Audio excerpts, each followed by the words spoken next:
Hello student, welcome to my channel. आज हम लोग पढ़ने वाले हैं उपमा अलंकार। ठीक है, मैं आपको हर एक अलंकार पढ़ाऊंगा। सबसे पहले मैं आपको समझाऊंगा उपमा अलंकार क्या होता है, इसका आपका परिभाषा, उदाहरण और स्पष्टीकरण। तो वीडियो को लाइक कर दो, चैनल पर नया हो तो सब्सक्राइब कर लेना।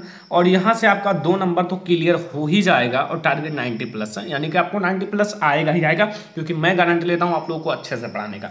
तो सबसे पहले हम लोग समझेंगे उपमा अलंकार होता क्या है, फिर उसका आपको एग्जाम्पल भी बता दूंगा और स्पष्टीकरण भी। तो देखो, जब किसी वस्तु, जैसे आपका कोई वस्तु है या व्यक्ति है, जैसे आप देखते होंगे व्यक्ति के बीच में तुलना की जाती है कि वो इंजीनियर है, आप घर पर बैठे हो, ठीक है, एंड वो सुंदर है, वो काला है। ऐसे में व्यक्ति और व्यक्ति के बीच में भी तुलना की जाती है, वस्तु के बीच में भी तुलना की जाती है। तो ऐसे में जब किसी वस्तु या व्यक्ति की किसी अन्य वस्तु या व्यक्ति से समान गुणधर्म के आधार पर, मतलब उनके गुणधर्म जो हों वो समान हों, तो समान गुणधर्म के आधार पर तुलना की जाए या समानता बताई जाए, वहां उपमा अलंकार होता है। उपमा अलंकार में आपको क्या दिक्कत है? इतना इजी डेफिनेशन ना आपको कहीं नहीं मिलेगा, क्योंकि इजी से इजी है हिंदी में डेफिनेशन। अगर मैं आपको पढ़ाता हूं तो आप लोग ध्यान से लिखो, नोट करो, याद करो, तब आपको अच्छे से याद रहेगा। अब इसको एक बार मैंने पढ़ा दिया, अब उससे फिर दोबारा उठाए नहीं, किताब उठाए नहीं, कॉपी उठाए नहीं, तो आपको वैसे नहीं याद रहेगा, आप भूल जाओगे। ऐसे में आप इसे नोट करो, थोड़ी देर वीडियो को रोको, नोट करो अच्छे से, उसको स्टडी करो थोड़ी देर, तब फिर आपको याद रहेगा ना।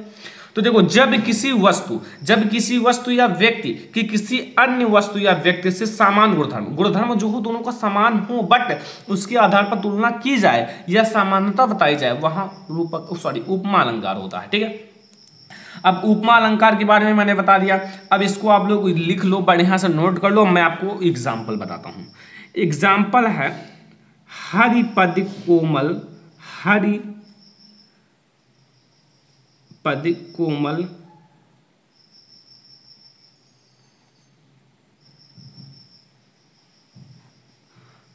कमल से। हरिपद कोमल कमल से, यानी कि हरि का जो पद है, यानी कि कृष्ण भगवान का जो पैर है वो कमल के समान कोमल है। ठीक है, जबकि उतना कोमल हो नहीं सकता, लेकिन यहाँ समान गुणधर्म के आधार पर तुलना की गई है। अब यहाँ आपको ये एग्जाम्पल छोटा सा है, लिख देना, ठीक है, वहाँ बोर्ड एग्जाम में। परिभाषा, एग्जाम्पल आपको दोनों समझ में आ गए होंगे। अब स्पष्टीकरण समझ लूँ, फिर आपका 2 नंबर तो एकदम तैयार है, जाओ केवल छाप दो। ठीक है, तो यहाँ से आप लोग अच्छे से तैयारी कर सकते हो। ठीक है, अब देखो, यहाँ स्पष्टीकरण में कुछ नहीं है। अगर आपको परिभाषा समझ में आ गया और उदाहरण, अगर आप इन दोनों को भी लिख दोगे तो थोड़ा नंबर कटेगा। ठीक है, अगर 2 नंबर का है तो 1.5 नंबर से ज़्यादा दिया जाएगा, और थोड़ा अगर आप स्पष्टीकरण लिख दोगे तो 4 में 4 लग जाएगा। ऐसे में आप काफ़ी अच्छे नंबर अचीव कर सकते हो।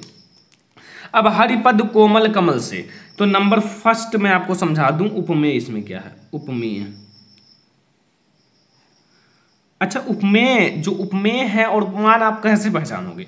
जैसे देखो, जिस चीज की तुलना की जाती है, जैसे हरि के पद की तुलना की गई है, यानी कि कृष्ण भगवान के पैर की तुलना की गई है, तो आपका उपमेय होगा।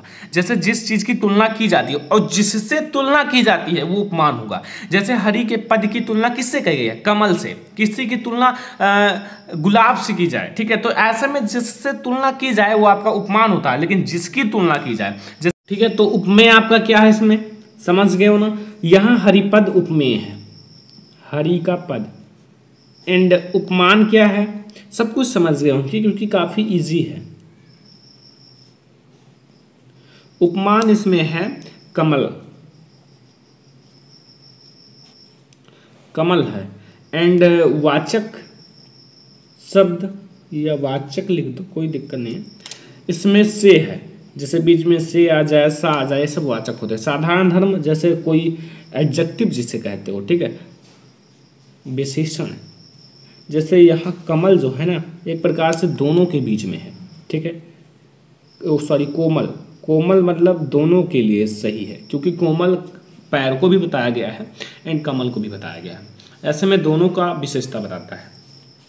तो यहाँ से आपको उपमा अलंकार की परिभाषा, उदाहरण और स्पष्टीकरण फाइनली समझ में आ ही गया होगा, क्योंकि बहुत ज़्यादा इजी है। और अगर आप ऐसे समझोगे कि आप उपमेय भी लिख दोगे, उपमान भी लिख दोगे एंड उवाचक भी लिख दोगे एंड साधारण धर्म भी लिख दोगे, तो ऐसे में आपको फुल मार्क जरूर दिया जाएगा। ठीक है, अब आपको करना क्या है, वीडियो पसंद आया वीडियो को लाइक कर दो, शेयर कर दो अपने फ्रेंड्स के साथ। चैनल पर नया हो तो सब्सक्राइब कर लेना, क्योंकि मैं आपको ऐसे ही वीडियो हमेशा देता रहता हूँ। Thank you student.